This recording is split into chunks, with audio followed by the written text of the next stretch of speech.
নির্বাচন কমিশনের সফটওয়্যার জানে না অমর্ত্য সেন নোবেলজয়ী ভারত রত্ন।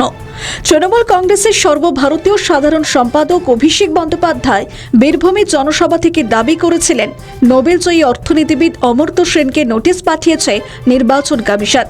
রাজ্যে চলমান এসআইআর প্রক্রিয়ার শুনানিতে তাকে হাজিরার নোটিশ দেওয়া হয়েছে। তার খোঁজা ছিল বিশ্ববরেণ্য অর্থনীতিবিদ, বাঙালি বলেই তাকে হয়রানির চেষ্টা করা হচ্ছে। তাৎপর্যপূর্ণভাবে অভিষেকের দাবির পরদিনই নোবেলজয়ী অর্থনীতিবিদের শান্তিনিকেতনের বাসভবন প্রতিচিতে গিয়ে নোটিশ দিয়ে আসেন সংশ্লিষ্ট এলাকার বিএলও।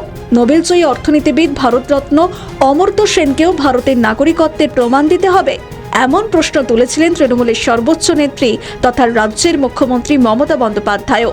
এই ঘটনায় গোটা রাজ্যে চাপা উত্তেজনা ছড়ায়। অনেকেই মুখ্যমন্ত্রীর সুরে প্রশ্ন তোলেন, নোবেল জয়ীকেও ছাড়ছে না কমিশন। অসংখ্য মিম এবং কটাক্ষমূলক ভিডিও ছড়িয়ে পড়ে সোশ্যাল মিডিয়ায়। প্রথম দিকে তৃণমূলের এই দাবিতে নির্বাচন কমিশন কোনো প্রতিক্রিয়া দেয়নি। তবে পরবর্তী সময় বিতর্ক বাড়তে কমিশন জানিয়ে দিয়েছে অমর্ত্য সেনের পূরণ করা এসআইআর ফর্মে লজিক্যাল ডিসক্রিপেন্সি অর্থাৎ তথ্যগত ভুল রয়েছে। কমিশন সূত্রের খবর, অমর্ত্য সেনের মায়ের সঙ্গে তার বয়সের পার্থক্য মাত্র 15 বছর, যা সাধারণভাবে প্রত্যাশিত নয় বলে উল্লেখ করেছে নির্বাচন কমিশন। তারা আরও জানিয়ে দেয়, এর জন্য অমর্ত্য সেনকে কোনো শুনানিতে হাজিরা দিতে হবে না। এই সংক্রান্ত প্রয়োজনীয় নথি দিলেই ভুল সংশোধন হয়ে যাবে। শান্তিনিকেতনে নোবেলজয়ীর ভাই শান্তভানু সেনও হয়রানির অভিযোগ তুলে সরব হয়েছেন। অমর্ত্য সেন বর্তমানে রয়েছেন আমেরিকার বোস্টন শহরে। তবে ভারতের নাগরিক হওয়ায় তিনি নির্দিষ্ট সময়ে এনুমারেশন ফর্ম জমা করেছিলেন, কিন্তু সেই ফর্মে কিছু ত্রুটি রয়েছে বলে দাবি কমিশনের।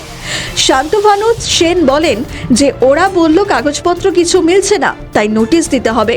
তার আরও অভিযোগ, হয়রানি করা হচ্ছে, সবাই চেনে, এরপরেও বলা হচ্ছে অমর্ত্য সেন নাকি নাগরিক নয়। যদি এ প্রসঙ্গে বিরোধী দল বিজেপির তরফে তোলা হচ্ছে সংবিধানের প্রসঙ্গ। বিজেপির বক্তব্য, আমি আপনি জানি অমর্ত্য সেন নোবেলজয়ী, কিন্তু কমিশনের সফটওয়্যার জানে না, ভারতের আইন আর সংবিধানও জানে না কে নোবেলজয়ী আর কে সাধারণ নাগরিক। যে কারণে অমর্ত্য সেন নোটিশ পেয়েছেন, ঠিক সেই কারণেই হাজার হাজার মানুষ নোটিশ পেয়েছেন, কারণ আইনের সামনে সকলেই সমান। তাই অমর্ত্য সেনের কাছেও নোটিশ গিয়েছে। আমাদের ভিডিও ভালো লাগলে লাইক ও শেয়ার করুন, কমেন্ট সেকশনে আপনাদের মতামত জানান। আরও ভিডিও পেতে আমাদের চ্যানেলটিকে সাবস্ক্রাইব করুন এবং প্রতি মুহূর্তে খবরের আপডেট পেতে প্রেস করুন বেল আইকন।